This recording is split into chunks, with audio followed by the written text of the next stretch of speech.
Welcome back to the Gardening with Joe and Holly radio show. Happy to have you along. Thank you so much for being part of the program. Want more information about those coupon codes and all the companies that support the program? Our parent website, thewisconsinvegetablegardener.com. Coupon codes under the Money tab and all listings of past shows and companies under the Season 10 tab.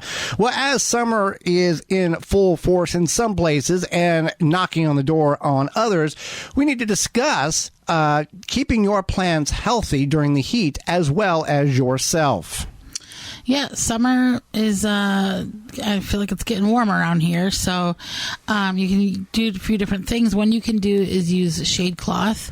Now, this might not be necessary where you live, but if you live in an area where you don't have much shade, maybe you're planting in a big open area and you feel that your plants are suffering because of that, look into some shade cloth. There's different levels. Yeah, different tints. There's different percentage of darkness, in which from 10% to 50, 60, 70%.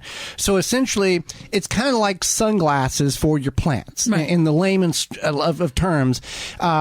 That depends on what you're growing and how you need to utilize that, even temporarily, like for seedlings in the heat, in order to get them established, and then you remove the cloth, the shade cloth. So that is something to keep in mind if you're looking at starting seeds in the summertime. To do that.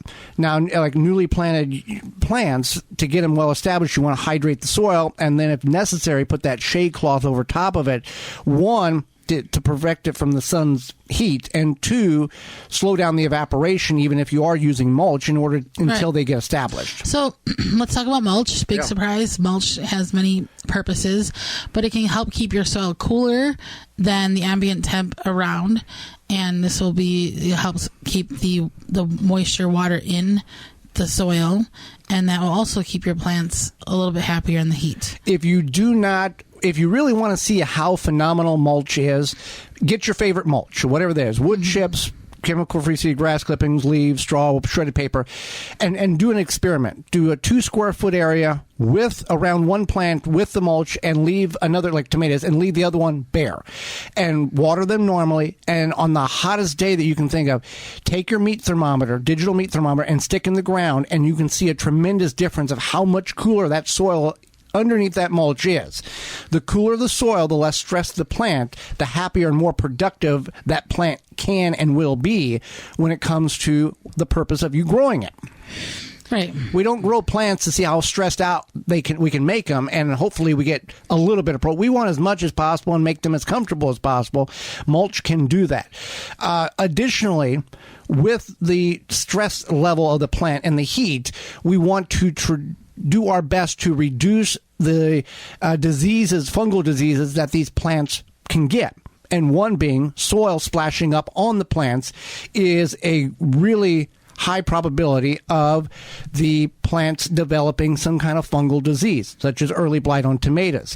So keep that in mind. And we hear the garden myth we hear what people claim to be factual, that if you water your plants in the summer heat and the water gets on the droplets on the leaves, the droplets will be like magnifying glasses and burn the leaves. And that is so not true. So people believe that. It rains during the hottest time of the year. A thunderstorm rolls through. It's 95 degrees. It rains. It cools down to 70. It gets back warm, and the water's on the plants. The plants are not combusting. No. No. Now, it is true that it can be a breeding ground for pathogens. Right. That's true. But this whole, that we can't water the plants because they're going to get water on them and they're going to burn the leaf.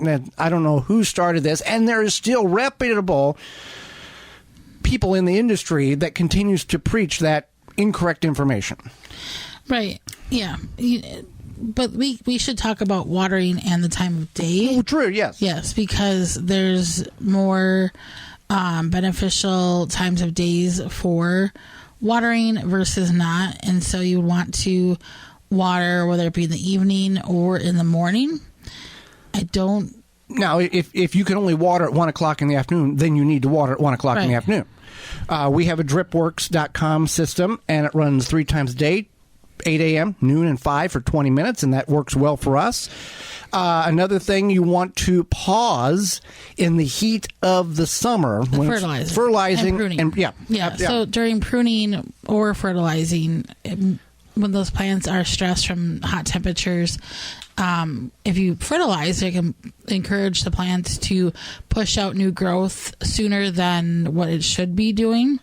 And if you prune, it can cause the plant to feel stressed, and then it may, who knows what it'll do. It could push out new growth. It could just feel stressed and die.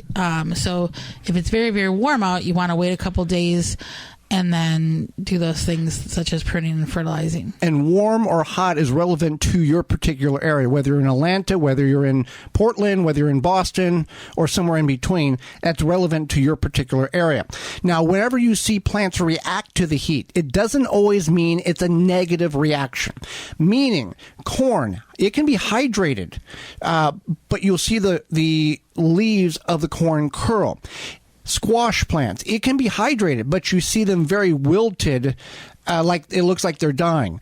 But in the evening or in the morning, before that heat comes, they unravel and they're perfectly fine. Now, if they're not perfectly fine in the coolness of the morning or overnight or in the evening after the sun starts to go down, then you need to start looking at, do they need water, or is there a different problem that's causing that plant not to be relaxed again because it's not hot anymore? It's 65 degrees. They should not be curled up at 8:30 at night. Something is going on. Example with the squash could be the squash vine borer, and the plant is actually physically dying, and it may be already past the point of saving it. But those are indications that a plant is doing what it's supposed to do. It's curled up. It's reducing surface area from the sun. Yeah, if your plants are curled up, you might want to think about what type of plant it is, what's going on weather-wise, and what if there could be a different disease or pest causing it to curl up like that. One thing we want to talk about keeping ourselves cool is hydration. I know that seems like an endless broken record to a lot of people, but most people are not drinking enough water. Even on a cold day. You should be drinking between 10 to 12 cups of water. That's kind of the standard. And a lot of people are like, I had 6 to 7, 7 to 8. It makes a difference. So on whether it be a hot day, cold day, but definitely on a cold day, especially if you're sweating a lot, then you do want to increase that. Right. And root beer or cola or beer is not a substitute for liquid. That's correct. Yeah. Yes. But some people think that yes. Yes. No, you need to be drinking water for sure. And if you do decide to add something to your water, like all these electrolyte drinks, be very mindful that many of them have limits, and you should not be adding probably more than one a day. Or even like Joey would add salt to his water, and the one time I think he oversalted himself. Yeah, and I was sick for like 3 days. But salt is the number one thing that removes from your body. So be aware of that. Right. That I will add a little salt to my water when I've been severely But then you sweating. have to stop at Correct. some point. Yeah. Yes. So keep that in mind. Be cautious. You're not a farmer. You're not. The crop doesn't have to go in this afternoon. For most of us, you can wait until tomorrow morning.